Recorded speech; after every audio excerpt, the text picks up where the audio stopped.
मेरे ससुर जी ने मरते वक्त वसीयत में लिखा था कि उनकी मौत के बाद घर का सबसे छोटा कमरा 1 साल तक बंद रहेगा और उसकी चाबी सिर्फ मेरे पास रहेगी। लेकिन आज जब 1 साल पूरा हुआ और मैंने वो दरवाजा खोला तो अंदर का नजारा देखकर मेरी रूह कांप गई, क्योंकि वहां हर बड़े और आलीशान घर की चार दीवारों के पीछे कुछ ऐसे राज दफन होते हैं जिनकी भनक बाहर वालों को तो क्या, घर के अंदर रहने वालों को भी नहीं लगती। मैं सुमेधा हूँ और मेरी शादी शहर के एक बेहद रसूखदार और अमीर परिवार में हुई थी। मेरे ससुर जी ठाकुर भवानी सिंह इलाके के जाने माने व्यक्ति थे।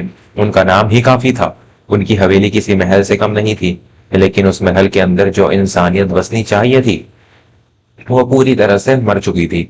मेरे पति का नाम राघव था और मेरे जेठ का नाम समर प्रताप। मेरी जेठानी विशाखा घर की सबसे बड़ी बहू होने का रौब हमेशा मुझ पर झाड़ती थी।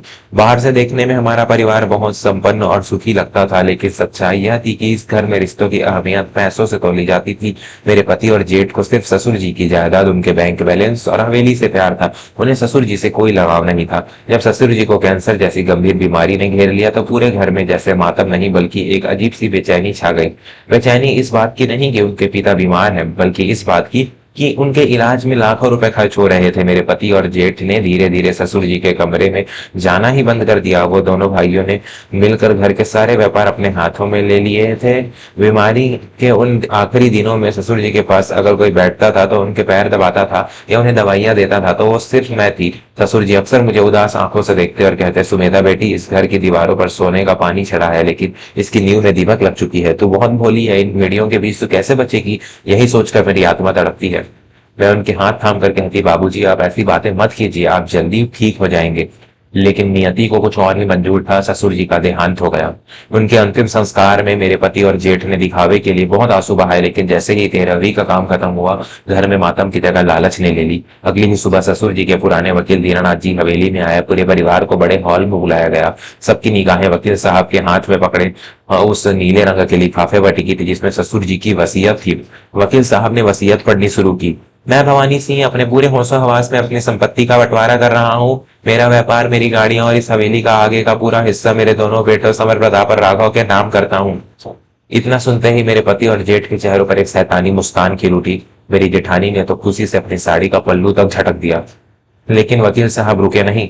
उन्होंने आगे बढ़ा, मगर हवेली के सबसे पिछले हिस्से में मौजूद वो सबसे छोटा कमरा जिसे बरसों से कबाड़ खाना माना जाता है, वो मेरी मृत्यु के ठीक 1 साल तक बंद रहेगा। उस कमरे का एक खास ताला लगाया जाएगा और उस ताले की इकलौती चाबी मेरी छोटी बहू सुमेधा के पास रहेगी। अगर 1 साल से पहले उस कमरे का ताला तोड़ने की कोशिश की गई या सुमेधा से जबरदस्ती चाबी छीनी गई तो मेरी सारी संपत्ति उसी पल से शहर के एक अनाथालय के नाम हो जाएगी और दोनों बेटों को एक फूटी कौड़ी नहीं मिलेगी। पूरे हॉल में सन्नाटा छा गया। सुई गिरने की भी आवाज सुनाई दे जाती। जेठ जी एकदम से अपनी कुर्सी से खड़े हो गए और गुर्राते हुए बोले, ये क्या बकवास है वकील साहब? उस छोटे से सीलन भरे कमरे में ऐसा क्या है जो बाबूजी ने यह शर्त रख दी, और इस अनपढ़ गंवार सुमेधा को चाबी क्यों दे दी? वकील साहब ने अपनी ऐनक ठीक करते हुए शांत स्वर में जवाब दिया, मुझे सिर्फ वसीयत पढ़ने का अधिकार है समर प्रताप जी। भवानी जी ने मुझे साफ हिदायत दी थी कि उस कमरे में उनकी जिंदगी की सबसे कीमती वसीयत और पुश्तैनी खजाना रखा है, जो वो सिर्फ 1 साल बाद अपनी उस बहू को देना चाहते हैं जिसने उनकी निस्वार्थ सेवा की। शर्त याद रखिएगा, ताला टूटा या सुमेधा के साथ कोई जोर जबरदस्ती हुई तो आप दोनों सड़क पर आ जाएंगे। वकील साहब ताला और चाबी मुझे सौंप कर चले गए। मैंने हवेली के उस आखिरी कोने वाले छोटे कमरे पर वो भारी ताला जड़ दिया और चाबी को एक काले धागे में भिगोकर अपने गले में पहन लिया। और वहीं से शुरू हुई मेरी जिंदगी की सबसे खौफनाक अग्नि परीक्षा।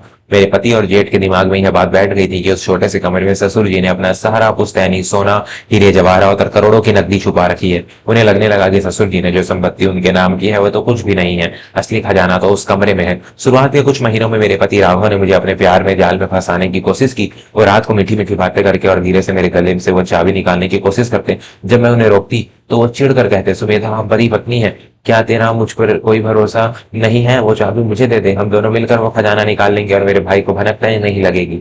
जब मैं साफ इनकार कर दिया तो उनका प्यार नफरत में बदल गया। फिर बारी आई मेरे जेठानी विशाखा की। एक रात उसने मेरे दूध में नींद की गोलियां मिला दी। गनीमत यह रही कि उस दिन मेरा व्रत था और मैंने वो दूध नहीं पिया। आधी रात को जब मैंने आंख खोली तो देखा कि विशाखा मेरे सीने पर झुकी हुई है और कैंची से मेरे गले का धागा काटने की कोशिश कर रही थी। मेरे चीखने पर वो भाग खड़ी हुई। समय बीतता गया और उन दो लोगों का धैर्य जवाब देने लगा। 8 महीने बीत जाने के बाद जेठ जी ने अपना असली रंग दिखाया। एक दिन जब मैं रसोई में थी, उन्होंने मुझे बालों से पकड़कर जमीन पर घसीटा और रसोई का चाकू मेरी गर्दन पर रख दिया।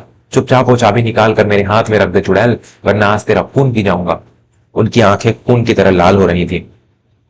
मैं दर्द से तड़प रही थी, लेकिन मैंने रोते हुए कहा, मार दीजिए जेठ जी, लेकिन याद रखिए मेरे मरने के बाद पुलिस तो आएगी ही, लेकिन वसीयत की शर्त के अनुसार हवेली और व्यापार भी आपके हाथ से चला जाएगा। ये सुनते ही वो पीछे हट गए। संपत्ति छीन जाने का डर ही वो इकलौती ढाल थी जिसने पूरे 1 साल तक मेरी जान बचाए रखी। ससुर जी बहुत चालाक थे, वो जानते थे कि ये खजाने का लालच इन भेड़ियों को मुझे जान से मारने से रोकेगा। दिन, हफ्ते और महीने बीतते गए।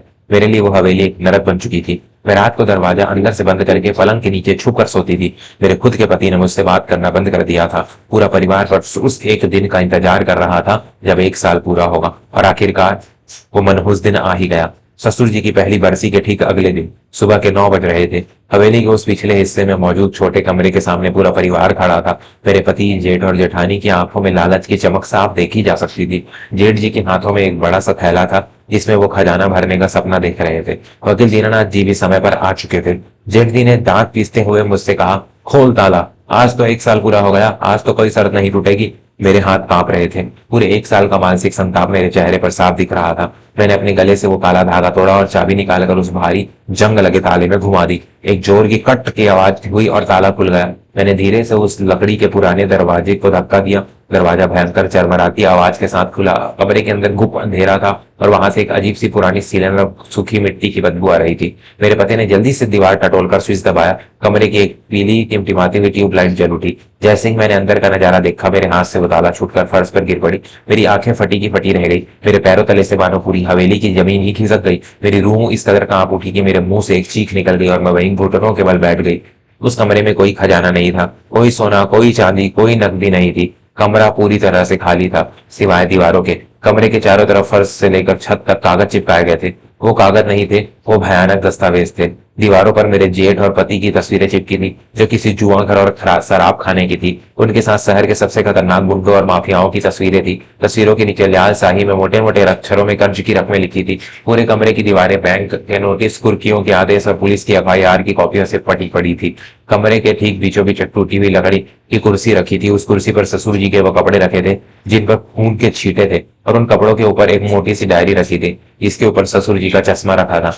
जेठ और पति पागलों की तरह दीवारों पर लगे कागजों को फाड़ने लगी। ये क्या है, ये सब क्या है, खजाना कहाँ है? जेठ जी चीख रहे थे। वकील दीनानाथ जी ने गहरी सांस ली और आगे बढ़कर वो डायरी उठा ली। उन्होंने भारी आवाज में कहा, यही वो खजाना है जिसके लिए भवानी जी ने 1 साल का समय मांगा था। वकील साहब ने डायरी खोली और ससुर जी का लिखा हुआ आखिरी खत जोर से पढ़ने लगे।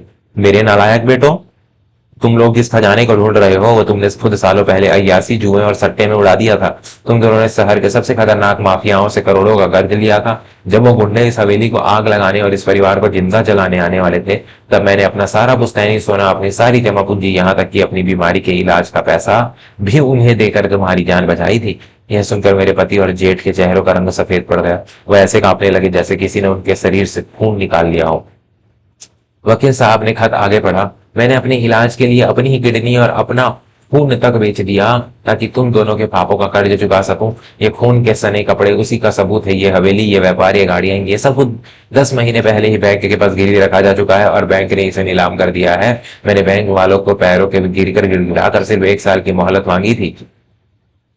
मेरे आंखों से आंसुओं का सैलाब बह निकला। वो इंसान जिसे ये लोग कंजूस और पत्थर दिल समझते थे, वो तिल तिल कर खुद को इसलिए मार रहा था ताकि उसके बेटे जिंदा रह सके। खत का आखिरी हिस्सा मेरे लिए था और मेरी सुमेधा, मेरी बच्ची। मुझे पता था कि मेरे मरने के बाद ये लालची लोग तुझे एक दिन भी इस घर में टिकने नहीं देंगे, इसलिए मैंने इस कमरे का नाटक रचा।